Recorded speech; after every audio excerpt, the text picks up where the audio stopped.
This is Margot Haynes, and I'm a volunteer for the White Lake Environmental History Project. And with me today is Jean Miller, a friend in Montague, and we're doing the interview in Montague. It is April 24th, 2013. And Jean, have you read and signed the release form? I have read and signed it, yes. Thanks very much. I think I put the wrong date on it, the 25th, I think. Oh, well, I will change it by hand, and Okay. then we have that on the record. Okay, well, I thought we'd start by asking what brought you to this area. Well, I was young married, and my husband worked at Misco, which was part of Howmet. It became called Howmet later, in Muskegon, and we were looking for a house, and we happened to find one in Montague. So we bought a house in 1962, September of 1962, I believe. And when you were here a bit, what were your impressions of the area, when you first came here?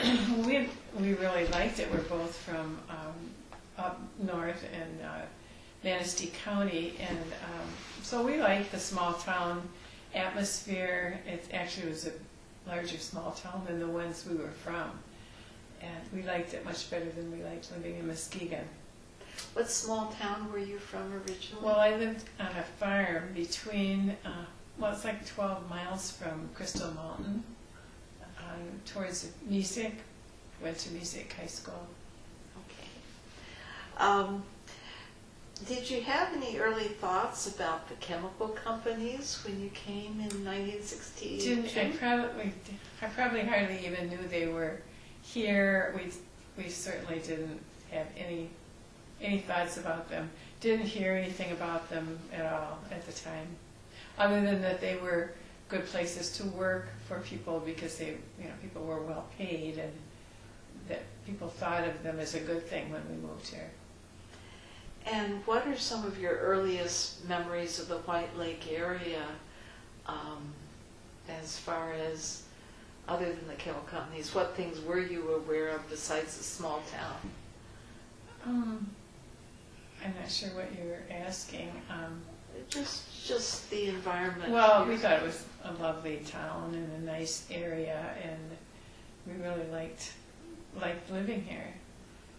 People were friendly. It was just very nice. And do you remember anybody saying things about the chemical company? No, not for a very long time. No, I had a 9-month-old child when we moved up here, and then we had more children, and I was a home, stay-at-home mom, and I didn't hear anything about it until the whole thing really blew up many years later.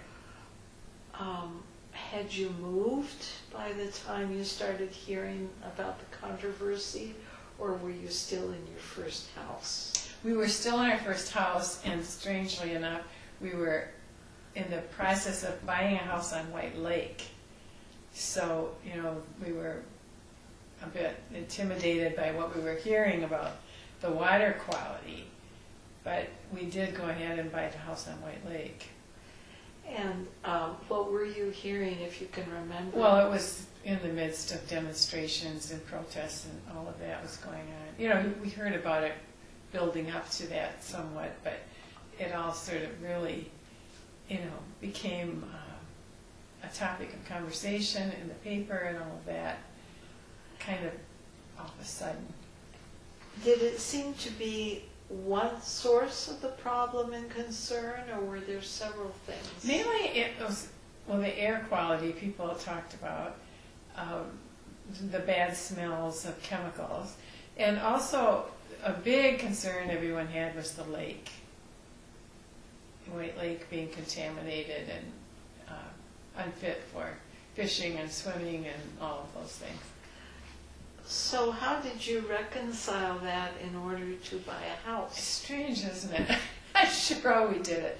We loved the house. It was a lovely house. It is still on Long Point, facing east down the lake, a nice big lawn running right down to the water, which on the Montague side is not easy to find. Most properties are up on a bluff overlooking White Lake.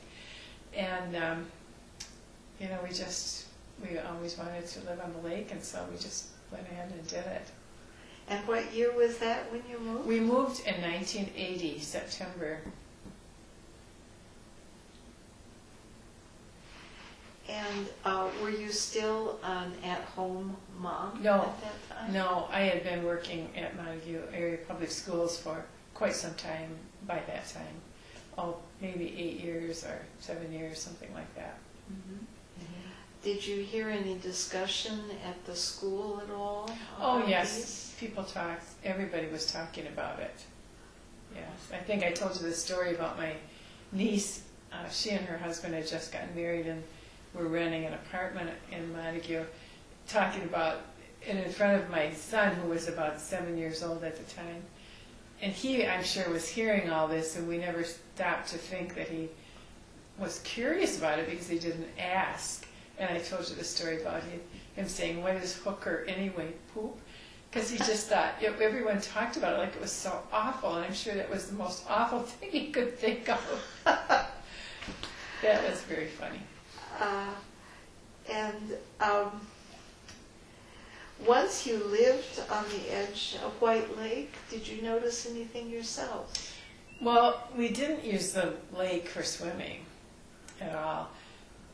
No. Actually, our probably biggest contaminant was DuPont and the huge lime pile. Did you ever see that? No. It's just off of Old Channel Trail. It was huge, like a hill of lime that was a byproduct of their process. And that ran down into this little, what was called Mirror Lake or something, on the right-hand side of Old Channel Trail, across from the White Sands Resort. And it was, kind of turning white because of the lime, but nobody seemed to comment on it. But, we noticed that. And some of our neighbors eventually, I think the White Sands Resort were able to get water from the city of Montague because of, maybe that was because of DuPont more, I'm not sure. But their groundwater. Yeah, and they were right, near us. But we had our water tested and it didn't show any problems. You also had a well? Yes. Everyone on our little road did have a well. As far as the protests and the controversy, what kind of change did that bring to the community? Well, there definitely were people, most of the people I talked to were upset with Hooker. And a few of them had relatives who worked for Hooker or had some connection, and so they were rather defensive. So there was you had to be, certain people you couldn't just unload on because they were somehow connected with Hooker. Their husbands were working there, and there was a lot of resistance by people employed by Hooker to this whole process. So you were careful about what you said to people? In the very limited contact I had with people that worked for Hooker. I was just aware that there was that issue. Could you talk a little bit about something that you shared with me before we started recording this, about your attitude about the system we live in? I think the whole experience of the Hooker and DuPont later was sort of a loss of innocence, or maybe ignorance would be a better term, because we grew up on this up north area where nobody thought about pollution. I mean, I don't even think I'd heard the word. It was like the sky was, full of clean air forever. Never thought ever anything else. And the oceans, I mean, who would think that an ocean could be? I mean, didn't even possibly pass our minds. And so this was a rude awakening to what can happen to an environment that it isn't clean air and clean water forever for all of us. It just, it was a very shocking revelation to realize it just, oh, this is not the way. Well, I told you, in junior high, I remember the teacher telling us, well, why do you think that factories are located on lakes and rivers? Well, because that's where they get rid of their waste. And it was like, oh, that's how it works. I mean, we didn't even think, well, what happens to the waste? And I don't know. It was really maybe ignorance more than innocence, but that's the way it was. And as far as your feeling about government's role in regulating all of that? At the time when we were young, I think we grew up thinking that government would take care of things, and if something needed fixing, they would do it. And very naive, I'm sure. But that's kind of the Eisenhower era, the great, nice, grandfatherly man in the White House. And it was a very secure, happy, although naive, I'm sure, time. Did you yourself take any action during the time of pollution? No, Awareness? I did not. No, I had 4 children and I was working full time, and no, I didn't. I talked, discussed it with people, but I don't remember doing anything. And do you have any family members or friends who worked in an area company that ended up being responsible for pollution? Did you have any personal direct connection? My husband, my first husband, worked for Howmet, and I don't think even yet people see them as polluters, although I don't know how you have an industry like that and are not in some way polluting, maybe egregiously. But I think their waste went through the city filtration system or whatever, and they would have never been, I've never heard it, but I'm thinking they probably do and are polluting. It sounds like with your loss of innocence, you're kind of suspicious. Much more suspicious, much more cynical, yes. Can you talk a little bit about your attitude towards the protesters, maybe at first? I admired them, really. I did. I remember, Marion Dawson, of course, was very outspoken and very intelligent woman. And other people who were, willing to stand up and state the case and investigate where needed and all that.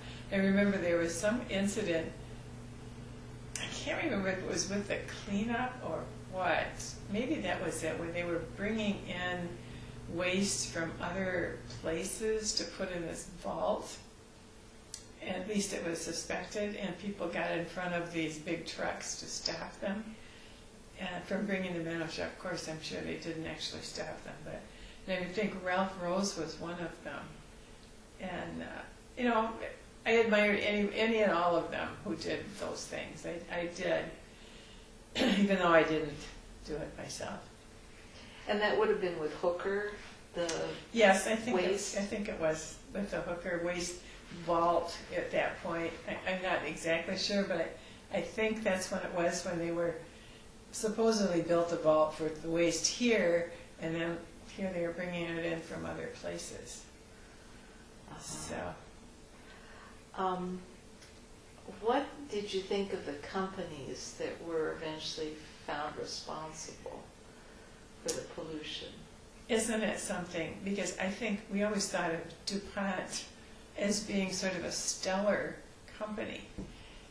And in the end, I talk about cynicism. I'm so cynical. Because I think I told you the story that after the DuPont actually had pulled up stakes, we had a meeting. I was on the planning commission for Boyd River Township, and we went to the DuPont manager who was on the scene there and in charge, and asked for them to consider giving property along White Lake to the township for a park. And while we were sitting there, there was a map behind him of the area of their property, and there were circles drawn in various places. And one of us said, "What are those circles?" "Oh, those are waste sites." "Oh, but they're not toxic. You know, they're not." And one of them was upstream from the Pearson, on the Pearson drain, right down in front of my property. And I pointed to it and said, "How about that one?" No, they're all fine. You don't have to worry about any of these." And then before we left, he pointed to that one and said, "Well, that one, it does have toxic material in it." You know, so why he even did it, I don't know. But it was like, why would we believe anything he would say? I want to go a couple different directions here, but I think first is that was after you moved again. That was right? when I lived out on Sedona Bayou Road, right. And do you want to talk a little bit about why you moved and how you chose that spot? And Well, my husband and I were divorced, and I rented a house out on, actually the address is Indian Bay Road, but it's down by the cemetery, from Roses. And I would walk to the beach past this property below the cemetery that was a steep bank with tree, wooded, and it was for sale. And I kept thinking, oh, who would buy that crazy piece of property? You couldn't possibly do anything with it. And then, I really loved the area, so I asked my daughter-in-law's father, who's a contractor, a building contractor, would it be possible to build a house there? And he said, "Oh, I think you could. There's this little flat area, and you could sort of tuck it up into the hill." So we went forward with that plan, and then it turned out that was not possible. So I ended up building the house on stilts, because you could not dig into the bank at all, or an excavator said it could just all come right down. So anyway, that's when I lived there. I was on the ZBA, Zoning Board of Appeals, for White River Township, and then later on the Planning Commission. do you remember any of those dates of how long you were on each? No, I don't. I was on the ZBA first for a couple of years, and then I was on both the Planning Commission and the ZBA, because I like to have someone who's on both. And then I got just to be on the Planning Commission, because the Zoning Board of Appeals, it was just a little bit too much. Oh, another thing I thought was interesting was reading this Temple of Doom article, which can make you angry all over again. That's the one that was printed In Smithsonian Magazine. Smithsonian. It's a wonderful history of the hooker incident. But I was thinking, at the time all that was going on, DuPont was guilty of the same kind of thing. But nobody looked there. Everybody's attention was focused on Hooker, the evil Hooker Union Carbide. And it was almost like it was too much to think about the other plant too. And maybe everyone had this like DuPont, your, friend in progress or whatever their ads were. And then after that was over, then it became obvious that DuPont was guilty of much the same, of barrels leaking into the ground and all of that, too. And so you changed from one company as sort of the scapegoat. Yeah, to the other one. To the other one. And what was your viewpoint of community leaders during this time? Well, as far as why didn't they pursue both at once, or were they active enough? You talked about the protesters. I think once everything got started, it was almost inevitable that it would continue, because so much was being found out that it was sort of unfolding, and there's no way they could put the genie back in the box, And so when the Hooker thing, eventually it was kind of obvious, well, DuPont's doing this kind of thing also. So, they left under unfavorable circumstances too. Did you feel it was the protesters that were uncovering this information? Or? Well, it was the DNR too. I mean, once the protesters started it, and without them, as the article says, probably nothing would have ever been done. They would have just finished their work here and left. And it would have all been just left. Even though it's not ideal, what we've been left with, it's better than we would have had not all this remediation taken place. But, reading that, it's very unsettling that eventually that vault will fail. There's no, they just know that eventually it will. I mean, it's just earth and clay and all of this, and that there's no real safe way to do that. Better than what we had, but, in the long run, not very good. But this too, this is when I lived on Sedoni. You remember, did you read about this? No, this is DuPont. Tell me the date and the date is, the article is from the Chronicle, Friday, September 25th. I have to put my glasses on. 1992. And the headline is Toxic Cloud Revealed 2 months later.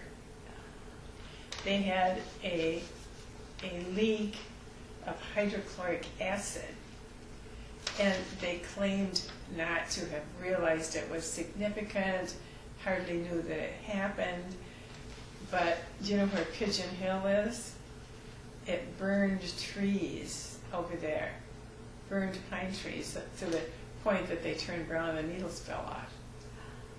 This is the Montague This Pigeon is Hill. DuPont, yes. Yes. It's just up from the old Channel Inn. And from where you were living at the time. Right, came right over probably my house too. Although I didn't see the damage there. But they didn't, and perhaps would never have notified anyone except this damage.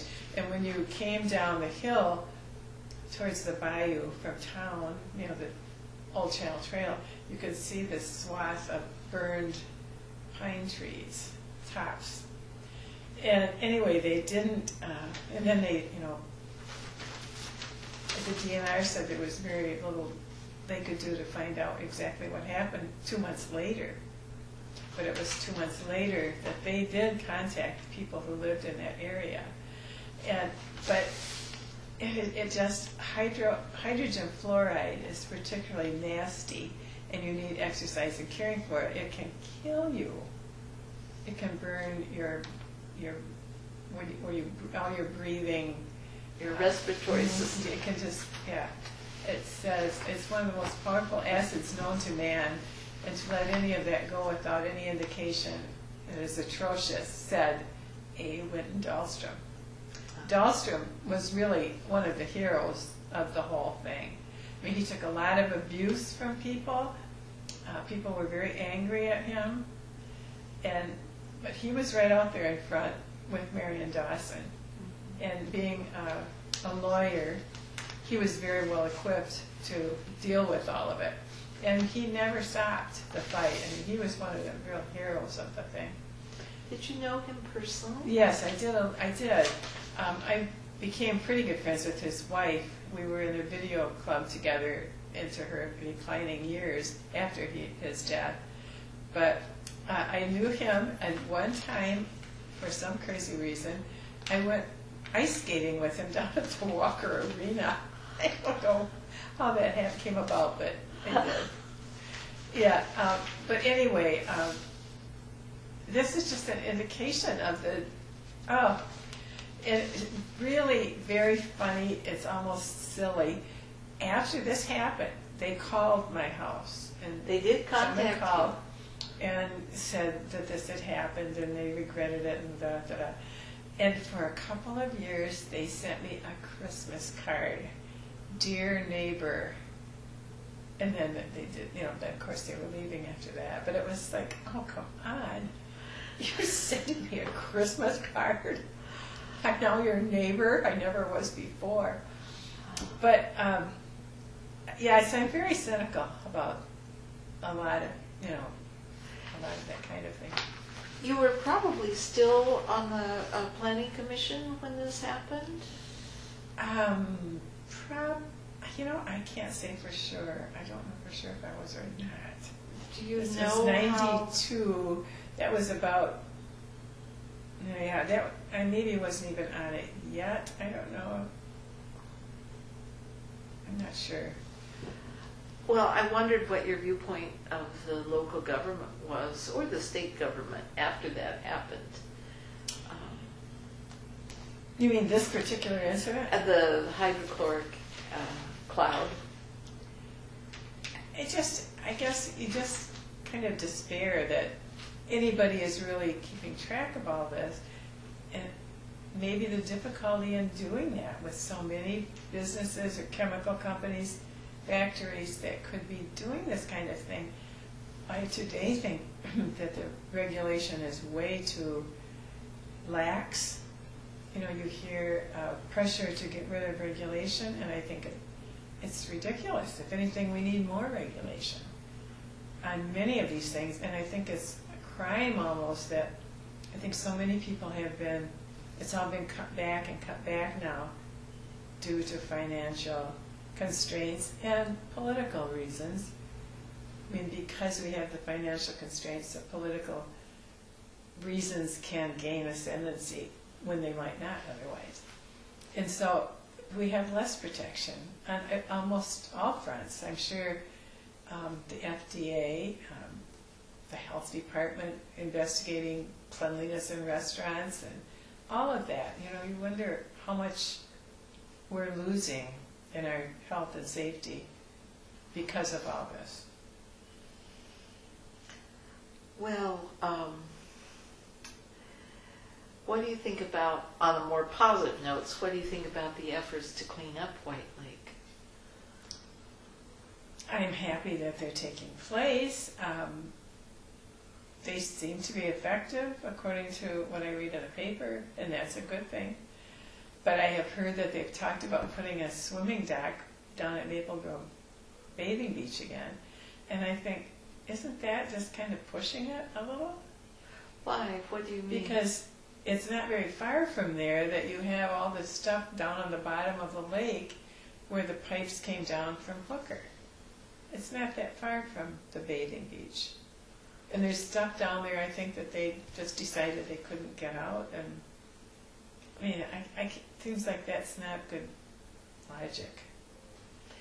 So in a sense, you feel the data on the cleanup doesn't apply to specific locations in I White think Lake? probably there are more dangerous areas. I don't know. I wouldn't want my children or grandchildren to swim in the lake and use it as boating, that would be fine, but I don't know. And yet I know people that have done it and they seem fine, but I wouldn't want to do it.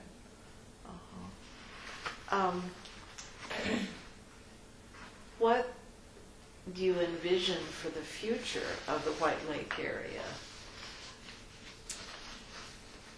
I'd like to say that I hope that they would be extra vigilant about future possible contamination, but I don't know that I really believe that. It's so easy to become complacent, and I think it's good that you're doing this, because I think the younger generation, they weren't aware of all this when it happened, and it soon will become a history that's forgotten, and that it could happen again. Maybe not the same way, I'm sure, but... This makes me wonder what it was that made you start believing there really was a danger. What was the tipping point? I'm going back in time now, but what was the tipping point that really made you more alert? Well, just the things that we were reading in the paper and hearing. So being informed. Yes. Through the Yes, other because you can monitors. live next to something like that in complete ignorance of what's going on there, because as a citizen you really don't know, and unless someone brings it to your attention, which is very important. Did you know anyone who experienced health problems directly? Isn't it hard to say, though? I mean, I guess it's possible that there are people who have cancer and have died of cancer who might not have, but who knows if that's true? I mean, I don't know if that's true, but how can it be good for anybody to have this exposure to these chemicals? You know, it just can't be. What else would you like to add that we haven't touched on? I don't know. I think it was maybe getting older and looking up from my family, for one thing, to pay more attention to the world around. But it was that particular time that was like a complete change in my feelings of trust for government and people that run businesses like Hooker and DuPont, and I think it was a complete switch from naivete to disillusionment, really. And it's something that doesn't go away, really, in your life. You just see the world with quite different eyes, probably for the better in a way, more realistically. Is there anything else? That's it. Oh, this is perfect timing. Thank you so much.